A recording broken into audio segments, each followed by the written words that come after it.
Hi again then guys, and welcome to episode 44 of SuperSports, the review series for Gran Turismo's selection of exotic performance cars, generally two-door vehicles in the SuperSports category, vehicles which sit between supercars and more mainstream sports cars.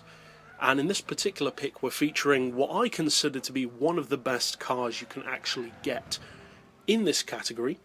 One of the first cars which, in modern times at least, really shut up the people who dislike American cars and who claim that they can't take corners.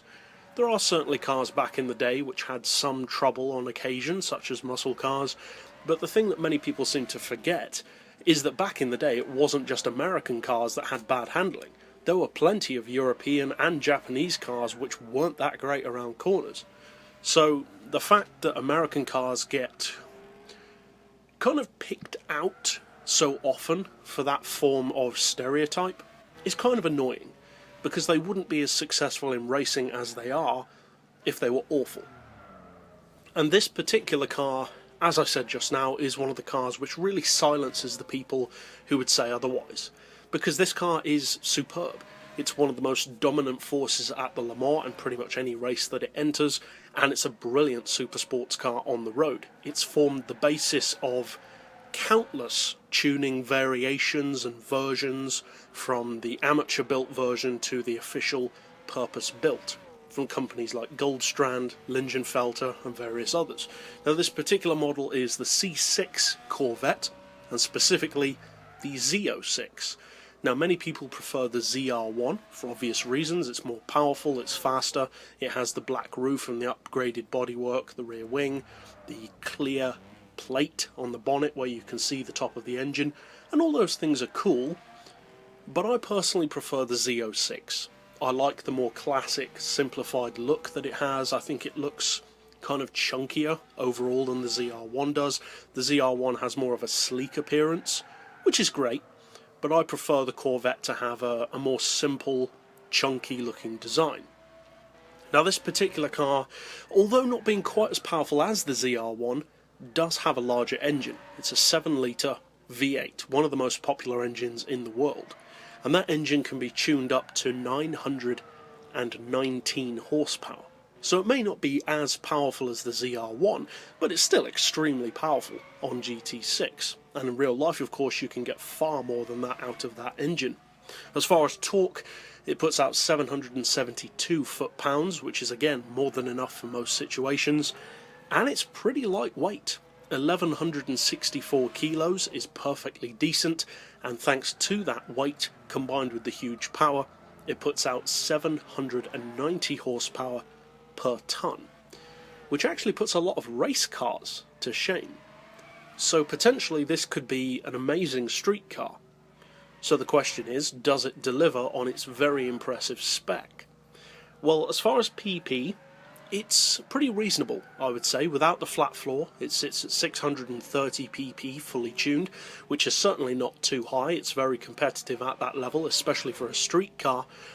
And the performance means that, yes, it is very competitive, not just in a straight line. The acceleration is incredible off the line and mid-range. The top-end speed is among the quickest of any super sports car in the game, around 290 miles per hour or more.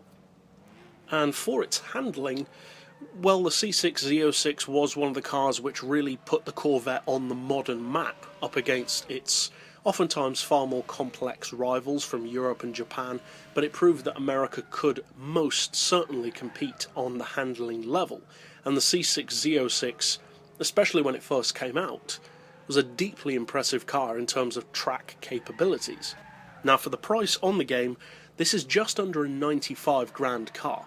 So for value for money, it's pretty fantastic. One of the best cars in the game, in fact. It's a lot cheaper than the ZR1, and it's almost as quick. Now the power means that it doesn't accelerate to its top speed quite as quickly as the ZR1, but the top speed's not far off at all. And I would say that I personally prefer the handling of the Z06 over the ZR1. The ZR1 has more power to deal with, more performance, more acceleration to deal with, and it can be a little bit tail happy. Now the Z06 can certainly be the same, but to me at least the Z06 feels a little bit more forgiving than the ZR1. Not in the way that it does all the work for you, but in the way that you feel that you can push the car a bit further without it being as slippery, as prone to shredding the tyres, etc. Now, as far as value for money, it's, as I said, an amazing car, so I would definitely recommend trying out the Z06 of the 6th generation. All of the Z06s are very good, but this one is one of the strongest so far. The 7th generation Z06, of course, is also excellent, but we don't currently have that on the game. So overall, it goes without saying, you should definitely check out the Z06, and one of the reasons why it's so good is that, like some other vehicles that we've already reviewed, it's so good at everything you need it to do. It's a fantastic drag car, top speed racer, circuit racer, drift car, and it's effective, highly effective, at multiple PP levels. It's a great road car, but one which can also genuinely take on race cars. So that's it overall for this particular episode. I'll see you guys next time, and as always, thanks for watching.